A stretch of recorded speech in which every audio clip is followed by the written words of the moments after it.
बिस्मिल्लाहिर्रहमानिर्रहीम। अस्सलाम वालेकुम। मेरे चैनल पे खुशामदीद। आज हम बात करेंगे व्हाट इज़ डंपिंग, इग़राक़ क्या होता है। कि आपने इसका ज़िक्र जो है वो मोनोपोली में भी बहुत सुना और प्राइस डिस्क्रिमिनेशन में भी।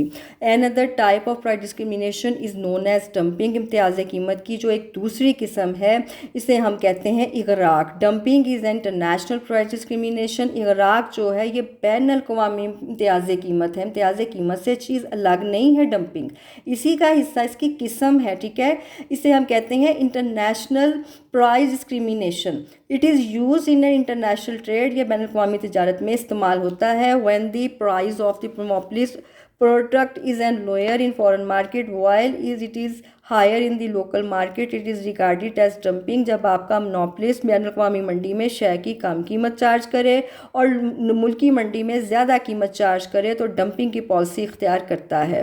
रीज़न्स ऑफ डंपिंग, क्या क्या रीज़न्स हैं जो डंपिंग में वो इख्तियार कर वजूहात बनती हैं। Number 1, to dispose of excess stock produce by a shortage of demand. मुल्क के अंदर शय की ज़्यादा मिकदार पैदा कर ली और डिमांड कम हो गई तो उस स्टॉक को खपाने के लिए इंटरनेशनल मार्केट में वो शय को फ़रोख्त करता है कम कीमत पे और ये इग़राक़ की वजह बनती है। Number 2, to promote sales abroad by charging lower price at the first. सबसे पहले वो अपनी फ़रोख्त को तरक्की देने के लिए कम कीमत पर इंटरनेशनल मार्केट में बाहर के ममालिक में शय को फ़रोख्त करता है। पहले कीमत कम रखता है, जगह बनाता है, फिर आहिस्ता आहिस्ता कीमत को बढ़ाता है क्योंकि इंटरनेशनल मार्केट में उसके मद्दे मुकाबल शय के सब्स्टिट्यूट भी मौजूद होते हैं और दूसरी फॉर्म्स भी मौजूद होती हैं। नंबर 3 है to eliminate any possible rivals be they foreign और लोकल प्रोड्यूसर्स। क्या खारिज करने के लिए अपने मुकाबले में जो हरीफ होते हैं उस सूरत में वो डंपिंग की पॉलिसी इख्तियार करता है। उन्हें अब लोकल मार्केट से भी निकालने के लिए और इंटरनेशनल मार्केट में वो कैसे निकालता है डंपिंग की सूरत में, वो क्या करता है प्राइस को कुछ देर के लिए वक्ती तौर पे कम कर देता है ताकि सार्फिन उसकी ज़्यादा से ज़्यादा शय खरीदें। उस सूरत में वो निकाल देता है अपने हरीफों को। नंबर 4 है जी to benefit from economics of large scale production. बड़े पैमाने पर शय पैदा करने के जो फ़ायदे हासिल होते हैं उससे मुस्तफ़िद होने के लिए डंपिंग की पॉलिसी इख्तियार करता है। Types of dumping, experts describe 3 types of dumping. 3 तरह की टाइप्स हैं जिसे बयान किया गया। एग्जाम नंबर 1 है परसिस्टेंट डंपिंग, आपकी मुश्किल dumping. To desire to earn maximum profit, instigate the monopolist to increase the demand of his product and service in foreign market through decreasing the price of the product in foreign market where the demand is more elastic। देखें इसमें किस्म में क्या होता है आपकी मुश्किल dumping में, परसिस्टेंट डंपिंग में कि आजर के अंदर ज़्यादा से ज़्यादा मुनाफा कमाने की जुस्तजू पैदा होती है और अपनी शय की डिमांड को बढ़ाने की वो क्या करता है इंटरनेशनल मार्केट में शय की कीमत को कम कर देता है। तो उस सूरत में वो शय को कम कीमत रख के फ़रोख्त करता है तो ये वो इलास्टिसिटी ऑफ डिमांड जो है ना उस शय की मोर इलास्टिक हो, यानी आपकी इकाई से ज़्यादा हो, तलब की लचक इकाई से ज़्यादा हो इंटरनेशनल मार्केट में। On the other hand higher price is charges in local markets where demand for that good is says less elastic. मुल्क के अंदर जो है मुल्की लोकल मार्केट में शय की कीमत ज़्यादा वसूल करता है हाई प्राइस पे क्योंकि यहाँ पे elasticity of demand less than 1 होती है।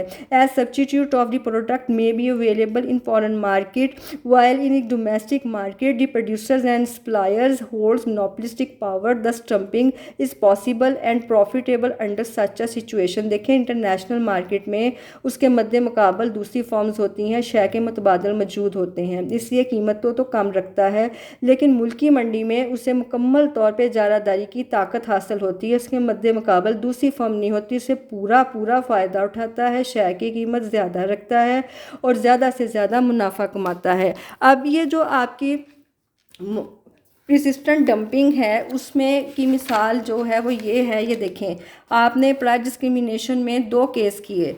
आपका जो पहला केस है उसमें जो मोनोपोली है उसमें दोनों मार्केट्स में मोनोपोली है। अभी उसने बात की कि इंटरनेशनल मार्केट में जो है वो तलब की लचक मोर इलास्टिक हो। मोर इलास्टिक से मुराद है कि तलब की लचक इकाई से ज़्यादा हो और यहाँ पे इंटरनेशनल मार्केट में देखें तलब की लचक काई से ज़्यादा है। दूसरी आपकी जो ये ए मार्केट है, ये डोमेस्टिक मार्केट को शो करती है। यहाँ कीमत वो कहता है ज़्यादा वसूल करता है, क्योंकि यहाँ इलास्टिसिटी ऑफ डिमांड इकाई से कम है। ठीक है, ये देखें यहाँ पे कीमत ज़्यादा है और इंटरनेशनल मार्केट में कीमत कम है। एक ही शय को बनाई है, फ़रोख्त कर रहा है और ज़्यादा से ज़्यादा मुनाफा, यहाँ ज़्यादा मुनाफा कमा रहा है डोमेस्टिक मार्केट में। दूसरा केस आपने किया कि अगर आपकी जो डोमेस्टिक मार्केट है वो मोनोपली की हो, इंटरनेशनल मार्केट में आपके परफेक्ट कंपटीशन हो। अब आप यहाँ पे देखें, ये खतूत जो हैं वो डोमेस्टिक मार्केट के हैं, यहाँ शेयर की कीमत ज़्यादा है। ठीक है, ये जो ख़त है आपका इंटरनेशनल मार्केट में परफेक्ट कंपटीशन है, आपकी मुकम्मल परफेक्ट जो है वो परफेक्टली इलास्टिक है डिमांड, तो उस सूरत में प्राइस कम है और मिकदार ज़्यादा फ़रोख्त कर रहा है। दोनों केस जो हैं वो डंपिंग को ही शो करते हैं। अच्छा जी, नेक्स्ट है हमारा प्रेडेटरी डंपिंग, यानी गारत कर इगराक, या आप ये कह लें कि दूसरों से जो है वो आगे बाजी ले जाना, दूसरों की कमज़ोरी से फ़ायदा उठाना और अपनी बाजी ले जाना। देखें, such a dumping policy is intently adopt by the monopolist to push the rival groups out of the market and to have a full control of the market. देखिए, इस डंपिंग की किस्म में क्या करता है आपका मोनोपोलिस्ट, अपने हरीफ को निकाल देता है अपने मुकाबले में। वो कैसे निकाल, पूरी मार्केट पे कंट्रोल हासिल करता है। It is a temporary step take by him, आर्जी स्टेप ये होता है जो ये उठाता है। When his monopoly power is gain restored he may increase the price of his product. This policy is regarded harmful because it discourages new producers keeping away from the production process. देखें, वो क्या आर्जी तौर पे ये step उठाता है और जैसे ही उसकी इजारादारी की पावर दोबारा इकट्ठी होती है, वो प्राइजेज़ में इंक्रीज़ दी प्राइस इजाफा करना शुरू कर देता है शेयर की कीमत में। ये पॉलिसी खासी ख़तरनाक है जो इस्तेमाल करता है। देखें, वो अपने मद्दे मुकाबल दूसरी फर्म नहीं आने देता, लोगों का फ़ायदा नहीं होने देता, उसकी हौसला शिकनी को करता है। आर्जी तौर पे कीमत कम करके अपने मुकाबल फर्म को भगा देता है, फिर दोबारा सार्फिन उसकी पहली फर्म के साथ जुड़ जाते हैं तो शेयर की कीमत बढ़ा देता है और नई फर्म से मुस्तफ़िद होने का मौका नहीं देता लोगों को। ये काफ़ी जो है वो ख़तरनाक किस्म है जो इस्तेमाल करता है।